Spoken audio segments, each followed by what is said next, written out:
I got here with maritimegardening.com. It's around the end of May.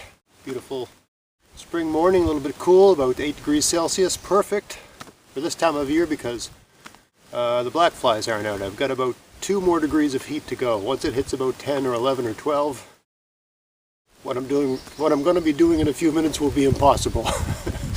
Unless you've got an incredible tolerance for black flies. So I've got a garden bed here that I planted with carrots about 6 weeks ago, maybe a little bit more than that. And just to give the sense of how cold it's been here, they're really not that far along, but they are growing. But of course, there's a ridiculous amount of weeds in this garden bed because I put about 2 inches of horse manure on it last fall. And as anyone knows anything about horse manure, it's full of weeds. So I thought I'd just do a quick little video today to show how I deal with that. So I've been doing a little bit of work. You can see where the affected area where I've actually done something, and then the unaffected area. And you can see I got my carrot rows relatively close together, about 8 inches apart. But that's fine because I don't need a lot of space here. Well, what do I mean by that? What I'm trying to say is that I'm not tilling this ground up. So I added some manure, which was full of weed seeds, and they've all germinated. But I'm not going to till that. See, often you need really big rows between your plants because you're periodically going to hoe up all the weeds in the rows between the plants. But when you use this approach, I'm going to put a mulch down once these carrots are a little bit higher. I'm going to weed this once. I'm going to weed this today, hopefully before the flies come. And then I'm not going to have to weed it for the rest of the year. And I'm not going to put horse manure on this fall because it's fine. You know, like the horse manure I added last fall is probably going to feed that soil for, I'm not going to worry about adding anything but, you know, enough mulch to keep the soil moist for the next 2 or 3 years. So I'm weeding this today. It's going to take about an hour, maybe less, and then I'll have to weed for 2 or 3 years in any meaningful way. So that's totally worth it for me. It's worth spending the hour, right? So here's how I go about doing that. I'll just show you a few minutes of how I do that, and maybe I'll take a shot when I'm all done.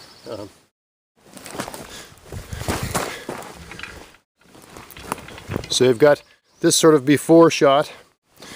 Now this is a bed of beets that I planted about 6 months ago, much further along than the carrots, but these were under one of those hoop house things. So this bed looked like that yesterday morning, right? Once these beets get a little bit higher, I'll put a decent mulch. There's beets and some onions in here that I planted straight from seed. And this was all under one of those domes. I've got some cucumbers growing under those that dome right now. I had to, if you watch the dome video, the problem with the domes is that if you planted garlic in the middle of your bed the previous year, the domes aren't really good for that garlic because the garlics need the rain and all that sort of stuff. So you can see I had a dome on here, but nothing grew. I don't think I planted anything here. So I put a dome on because I thought I'd planted parsnips here, but nothing grew other than a handful of weeds. This is a garden bed that had not had any manure added to it, any horse manure added to it. All I did was add a little bit of mulch. So it took me about less than 5 minutes to weed this whole bed. There's just a handful of weeds growing here. That's what we like. So I would love to put a dome. I had a dome over this from about the end of April till today because I thought I'd planted parsnips here, but as you can see, they're only really growing on the edges. There's a row of parsnips here. I think they're parsnips. Could be parsley, but I think it's parsnips. And there's a row over here. But I don't know. I must have got distracted by something. There's nothing growing in the middle, and they're all the same seeds. They're seeds I saved from the previous year. So anyway, they're planted now, and hopefully they'll be up in a week. Anyway, back to the weeding. So we're trying to get to something that looks like that, but we're here. So how do I do this? Alright, so here's a good spot. So I got a row of carrots going along here, and weeds everywhere on either side. And this is the sort of thing you have to use your bare hands for, or those really thin latex gloves, but it's warm enough today. It's a bit chilly, but you really need your dexterity. So what you're doing is you're grabbing these weeds at the base. And it seems odd that I'm doing a video on pulling weeds, but I honestly think this is the one of the main things that people are most intimidated by is like, oh, all the weeding. There isn't a lot of weeding if you use mulches. But here I've got a bed where I put fresh manure down, so of course I got a ridiculous amount of weeds because it was horse manure. The seeds basically go right through a horse completely unprocessed. But, I mean, the way I grew up weeding was that every spring the garden would be covered in weeds, and my old man would take a rototiller and just till them all in. And then he'd plant his vegetables about 2 feet apart in rows. And then after about a month, he'd take a hoe and, hoe up the rows in between the vegetables and do his best to control the weeds that way.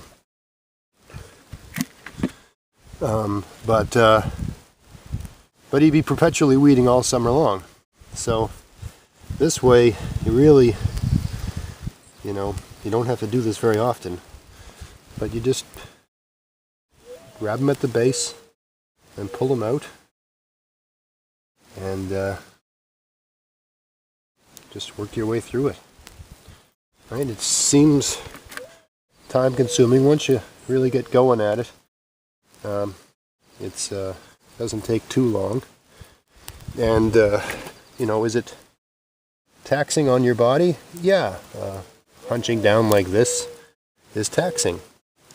Now this bed is about 4 inches above grade. The soil level here is about 4 inches above grade. The wood is 2 by 6. Now if this was a raised bed about this high, I'd still have to kneel, right? So it wouldn't, it'd be a little bit better because it'd be a little bit higher, but I'd still be kneeling.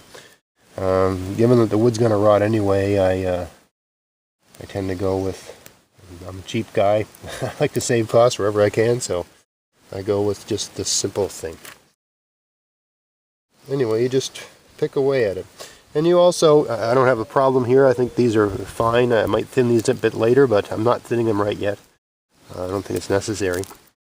But see, the reason that I'm picking these out one by one, as opposed to like using some sort of tool to cultivate the soil. Number one, they're so close together that it would be very difficult to do that without upsetting the carrots. Number one. Number two, if I were to do that, the result would be more weeds later. Or a great risk of more weeds later. Right now, all the seeds that were going to germinate have germinated. All the seeds that were at the right depth in the soil to get the right amount of heat, water, sun, everything else to germinate have germinated. And I'm killing them, right? There's very little development here. In some cases I'm leaving the roots in the ground, but I'm killing the first 2 inches that grew. So those roots aren't going to have enough energy in them. For these kinds of weeds anyway. None of these are particularly invasive weeds, at this stage anyway. So I'm just killing them one by one. But by pulling them out like this and not turning the soil over, nothing else is going to come up out of here. Everything that was going to germinate has. At least I hope so. But that's been my experience. I've been doing this for a while. Everything that was going to germinate has, and I'm getting it out of there. So there's going to be nothing left. And because I'm not turning my soil over, all the mycorrhiza and all that other stuff is, undisturbed and left to do the things it wants to do. I'm not disturbing the worms or anything else too much. So that's the process. I don't know, some people don't like this. It's not my favorite thing to do. I don't think that's much of a stretch for anyone to believe that.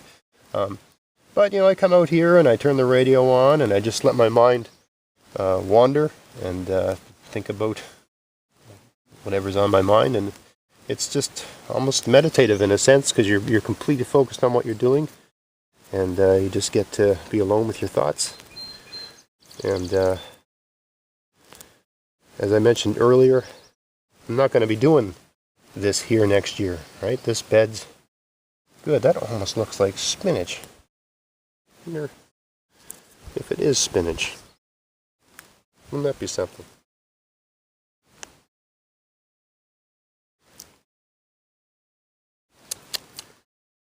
Boy, you know, it tastes kind of like spinach. Hopefully it's not poison spinach. That's another thing I do when I see weeds. I'm like, oh, that weed. Every once in a while you'll find a weed that actually tastes like some herb, or that is suspiciously spinach-like. There must have been spinach seeds in that mulch somehow. I can almost guarantee that's spinach. Interesting. I wonder how that happened. I did not plant spinach in here. Maybe a horse ate some spinach, or maybe it's a weed that's related to spinach, and when it's young, it doesn't taste too bad. You know, a lot of weeds, when they're really little, aren't so bad, and once they get bigger, they tend to get a much more bitter taste. Anyway, there's that patch done. What did that take? 5 minutes? So yeah, it's going to take a little while to do this whole thing, but that's the process. That's how we do it.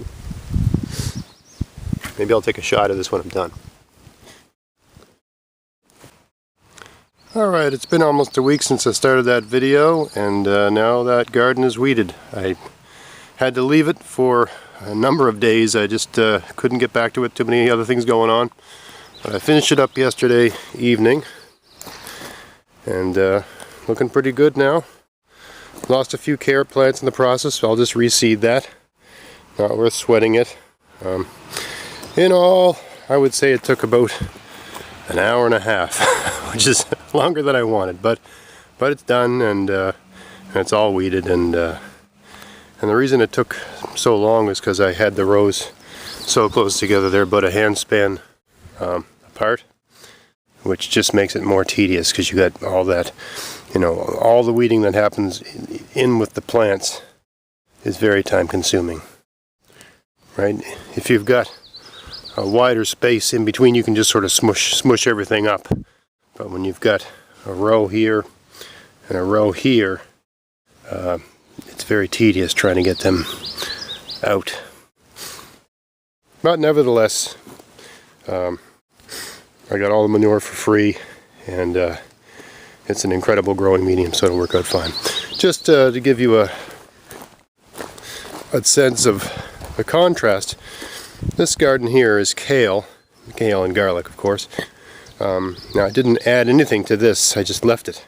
Right? I just got the wood chips on it, and it's hardly needed any weeding at all. Right? The kale growing here was transplanted from these cold frames. I started this kale around first week of March in the cold frames, and I moved it out here around the middle of April, and this garden has had almost no weeding whatsoever, and it's needed almost no weeding whatsoever. Right, there's the odd here, there's a little bit of clover right there. Now, you know, you see the odd thing, but generally speaking, it looks nothing like what that thing looked like from the start, which is just a weed bed, right? So that's when I say no-till gardening. This is a garden that has not been tilled, nothing's been added to it. It's been just left alone, and the soil is perfectly fine. If you dig down a little bit, you'll see it's nice dark stuff, right? Sort of stuff you want in a garden, right? Nice soil. Low maintenance, low effort. So I don't mind spending an hour and a half in one bed if that's really the hardest. I had 2 beds this year that were like that. Everything else was pretty much like this, right? Here's a bed with some broccoli in it. Again, low maintenance, just plug in, right? This is where I put the potatoes. I put a nice mulch over that now. If you watch the video on planting potatoes. And the peas are growing in the middle, right? The funny thing to Notice over here, this is a little round garden that I made for the children, and they're allowed to grow whatever they want in here. They like greens, so there's kale growing in here, but it's funny that this kale is almost the same size as the kale I started in the cold frames in early March. But this kale is just kale that came up on its own, literally seeds that dropped here from, I don't know what, I must have, I had one kale plant go to seed last year and I saved the seeds. And, I must have shook it over, when I pulled it out of the ground, I must have shook it over this bed, because there's kale coming up all over the place in here. And I didn't plant it. It just happened on its own. But it's funny that that kale that just happened on its own is almost the same size as some of the average size plants that are over there in the kale garden. The biggest one, of course, is bigger than these, but the average size one. So I think of these kale that are growing here, I'm going to put a ribbon on this guy because it seems to be the biggest, and save the try to get that plant to give me seeds next year, because there's always variation within a plant. So those seeds, that particular seed is a seed that doesn't mind being frozen all winter long and is really good at self-seeding. So I'd love to be able to just throw those seeds over a bed in the spring, or at the end of the season, and just have the garden take care of itself. That would be awesome. Kind of like this one here, right? It's just all kale.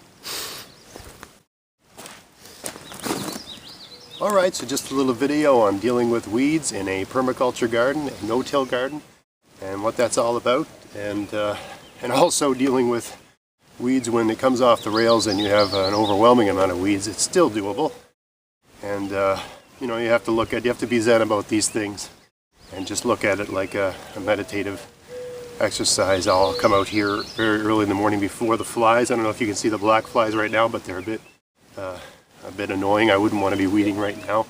I'll come out at like 5:30 in the morning and do that sort of stuff when it needs to be done. But for the most part, for this entire garden, this 2,500 square foot garden, the weeding is done. The hard weeding.